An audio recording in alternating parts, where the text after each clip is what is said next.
আসসালামু আলাইকুম। সবাই কেমন আছেন? কাছে দূরে দেশ অথবা দেশের বাইরে যে যেখান থেকে আমার ভিডিওটি দেখছেন, আশা করি আল্লাহর অশেষ রহমতে সবাই অনেক ভালো আছেন। আলহামদুলিল্লাহ, আমিও আমার পরিবার পরিজন নিয়ে ভালো আছি।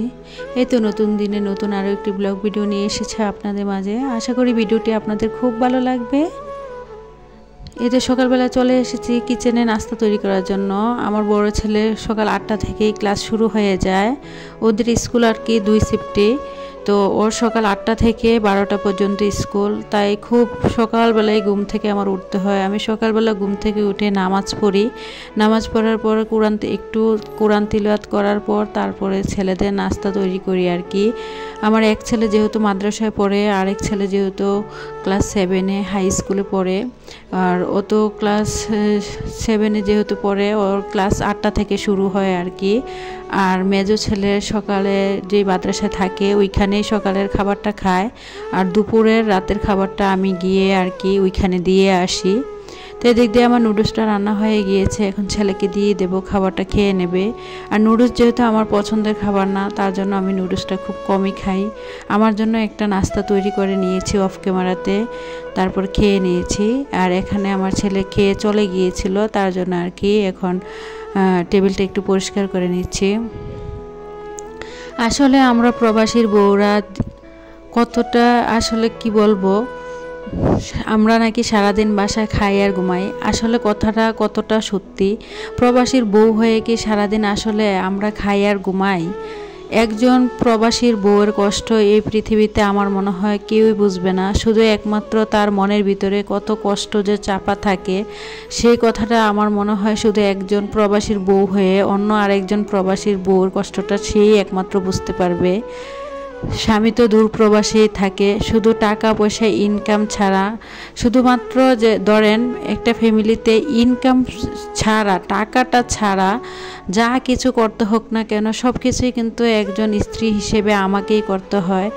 ছেলেদের মা হলেও আমি, বাবা হলেও আমি, সকাল থেকে সন্ধ্যা পর্যন্ত সংসারে এত কাজ করি, তারপরেও দিন শেষে শুনতে হয় সারাদিন বাসায় বসে কি করি, খাই আর ঘুমাই। আসলে কি কথাটা ঠিক?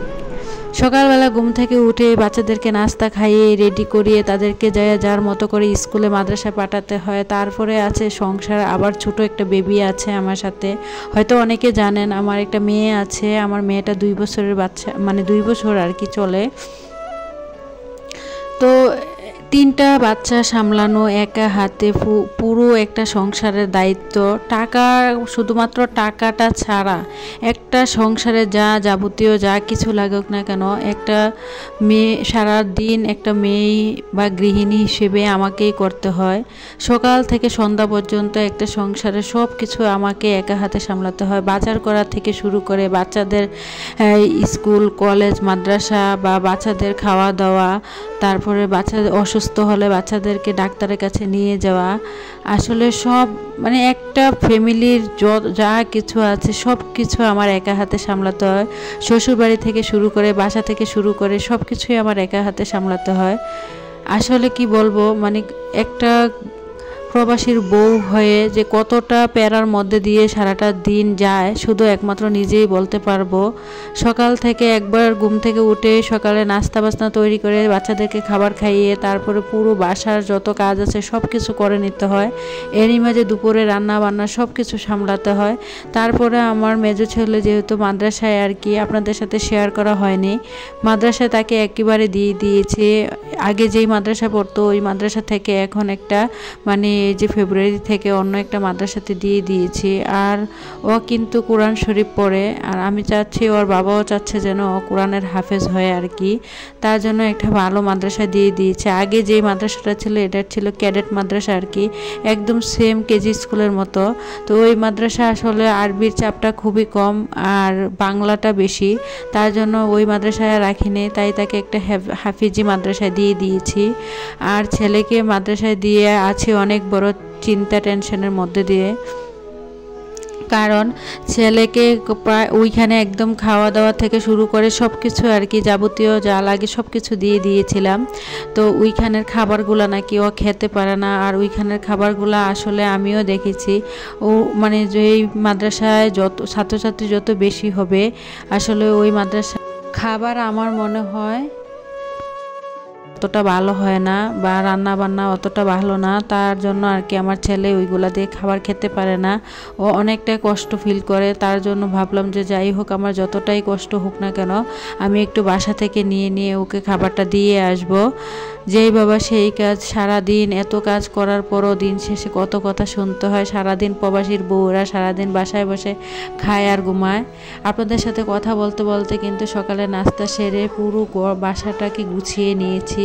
তারপরে এদিকে চলে এসেছি আর কি। আমার ভাইয়ের বউ মিষ্টি এনেছিল, হয়তো আগে 2-1 দিনের আগের ভিডিওতে হয়তো দেখেছিলেন, ও এসেছিল। তো ওরা তো চলে গিয়েছে। তো এখানে মিষ্টি আর আপেল এনেছিল, এগুলাই একটু গুছিয়ে রাখছিলাম।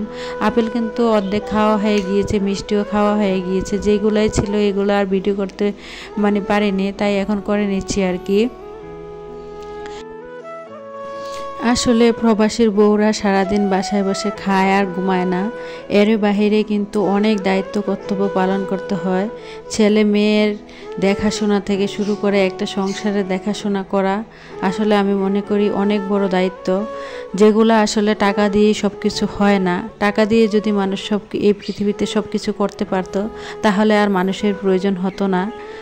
এক বুক কষ্ট বুকে নিয়ে মুখ বুজে সব কিছু সহ্য করে তারপরেও একটা সংসারে পড়ে থাকতে হয়। কি বলবো, আসলে আমার যেহেতু আল্লাহ তাআলা একটা মেয়ে দিয়েছে, আমি ভেবেছি যে আমি বেঁচে থাকতে আমার মেয়েকে কখনো আর প্রবাসীর কাছে বিয়ে দেব না। প্রবাসী হাজব্যান্ড পেয়েছি ঠিক আছে, কিন্তু সব দিক থেকে যে সুখী তা না। মানুষ টাকা পয়সাই কি মানুষের জীবনে সবচেয়ে বড় সুখ বলেন? মানুষের জীবনে টাকা পয়সাই বড় সুখ না, এর বাহিরেও কিন্তু অনেক কিছু আছে। একটা মেয়ে কখনো বাতের অভাবে বাবার বাড়ি থেকে পরের বাড়িতে আসে না, আসে একটু সম্মানের জন্য।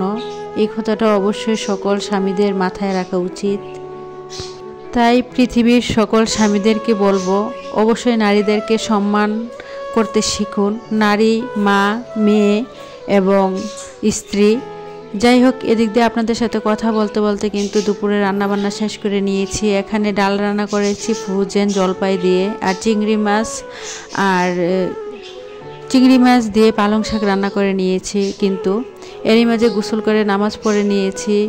আসলে একটা মেয়ে হিসেবে বাচ্চা কাচ্চা সামলানো, সংসার সামলানো, তারপরে 5 ওয়াক্ত নামাজ পড়া, ইউটিউবিং করা আসলে আমার পক্ষে অনেকটা কষ্টের হয়ে যাচ্ছে। যাই হোক, ভিডিওটা এই পর্যন্তই। সবাই ভালো থাকবেন। খোদা হাফেজ। আসসালামু আলাইকুম।